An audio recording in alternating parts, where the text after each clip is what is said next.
Hi everyone, today I'm reviewing the Universal Baller from Terp Chasers Club. It's a super powerful and versatile ball vape kit that can be used as a wireless wand, preloaded with heat, or wired with a constant power supply and zero heat decay. In this review, I'll look at the kit, the design, features, and then I'll compare it to the Ruby Twist and the wireless one-hit wonder. If you're looking for the best device for your needs, head over to my website, vapeguy.com, where I've listed my top picks in all categories. You got portable, desktop, ball vapes, etc. You can also just Google Vape Guy and the name of any device, like Universal Baller in this case, to find the review pages, which I keep updated as I log more mileage with each of these devices.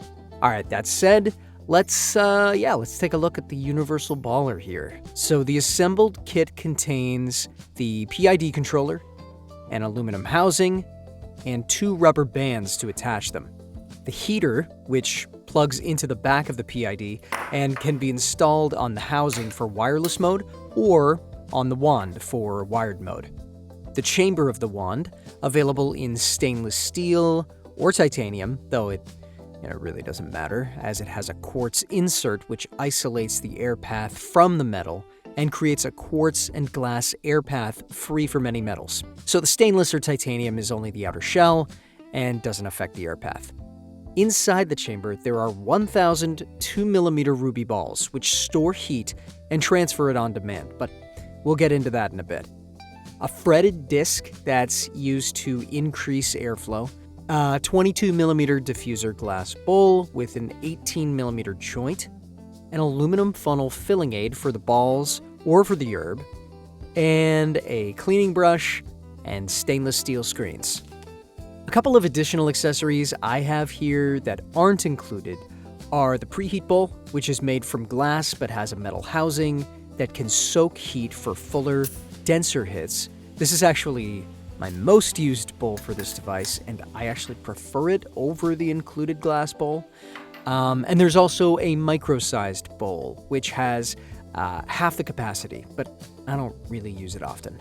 All these accessories are housed in the dock, including the unused rings or bowls. One thing that stands out right away is the size of the heater. It's much larger than the Ruby Twist or wireless one-hit wonder, for example, making this a much more powerful unit. Also, while it looks like this setup has a lot of metal, the airpath has only quartz and glass, and there are 0 contaminants in the airpath, not even stainless or titanium. If you're new to ball vapes, here's a short explanation of how they work. So the rubies in the chamber soak up the heat generated by the heating element via conduction, meaning direct contact with the heat source. Then cold air enters the top and passes through these hot rubies and comes out the other end as a jet of super hot air, extracting the vapor and sending it up to the mouthpiece.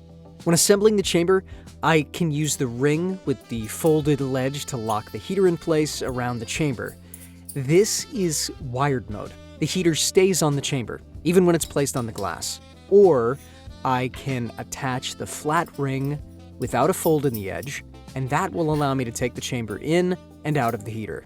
In this setup, the heater stays mounted on the docking station. The ruby chamber soaks heat via conduction, and then is transferred to the glass for untethered use. But the difference is pretty obvious. In wireless mode, the heat quickly fades away, as there's no new heat being generated in the system. This isn't really an issue for quick one-hit extractions, but it may be a little annoying if you're looking for a session, and the heat fades away in the middle.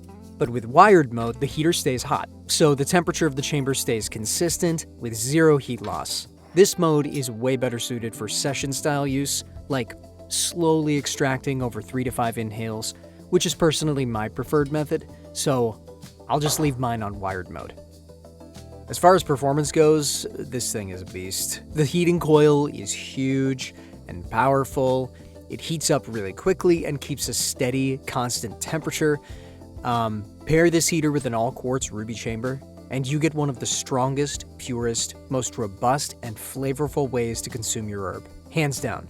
There's no flavor loss, and every subtle note of the plant transfers. That combo of flavor and power is truly exceptional. I got the best results when I paired it with the full bowl or the hybrid bowl, which are the same size. I just let the heater sit on the bowl to preheat it, add the herb, place the heater back on, and I get full, milky, dense vapor right from the first hit.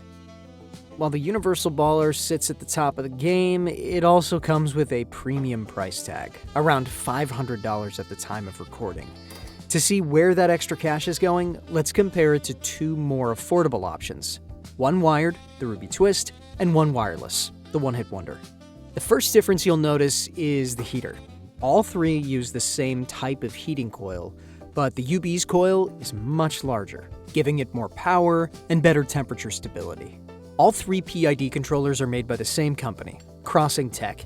In fact, the UB and the One Hit Wonder share the exact same PID model. This PID controller connects to a power source and to the vape wand via an XLR connector, regulating the heating coil's temperature by adjusting the power based on real-time feedback. The next big difference is the airpath. The Ruby Twist has a stainless steel chamber with 230 rubies, the One Hit Wonder has 520 rubies, and the UB offers either stainless or titanium chambers with a quartz insert and 1,000 rubies. More rubies means more surface area for faster heat transfer. Plus, the UB's airpath contains no exposed metal, just quartz, along with your glass bowl or bubbler.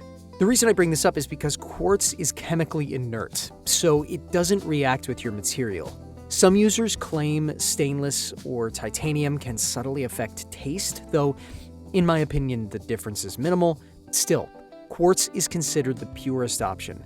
It won't corrode, it's extremely thermally stable, and it maintains flavor integrity. The only downside is fragility. So while the UB does have a metal shell, the quartz lining ensures the air never touches metal. So, what are you paying extra for? You're paying for more power, a bigger chamber with more rubies for faster heating, and a 100% pure quartz airpath. That said, let's talk about the drawbacks. First, there's the obvious one. Ball vapes in general have some inherent downsides. They're big, they need a dedicated station, and there are plenty of exposed hot parts, which can be especially risky if you have pets. Those limitations apply to any ball vape setup, so I won't spend too much time on them. Now, specifically with the Universal Baller, draw resistance. The larger chamber and the extra rubies mean the air has to weave through more media before it reaches you. I mean, it's not a huge deal, but it's slightly more restricted than some other models. A handle in wired mode, or really a lack thereof. There's no real handle included for the wand. I've been actually using a mini nail handle from another device, which makes it much easier to hold in wired mode. I mean, at this price point, in my opinion, a simple handle should really come in the box.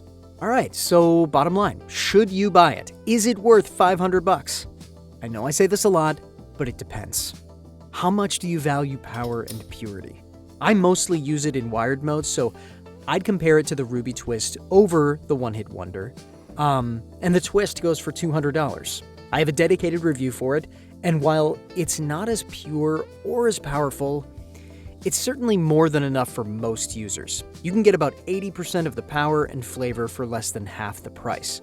But if you consider yourself a purist, or you're just super passionate about consuming and you want the absolute cleanest way to inhale, this is the ultimate choice. It's been my daily driver since the day I got it, and it's an exceptional combo of power and purity. For uncensored versions of my videos with actual usage footage, plus full reviews for all these products, check out my website.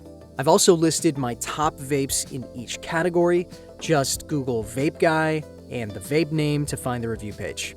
That's all for today. I'm actually beta testing another super interesting product from a very large brand, and I'll share more details as soon as I'm allowed to publish them according to the manufacturer agreement. Peace.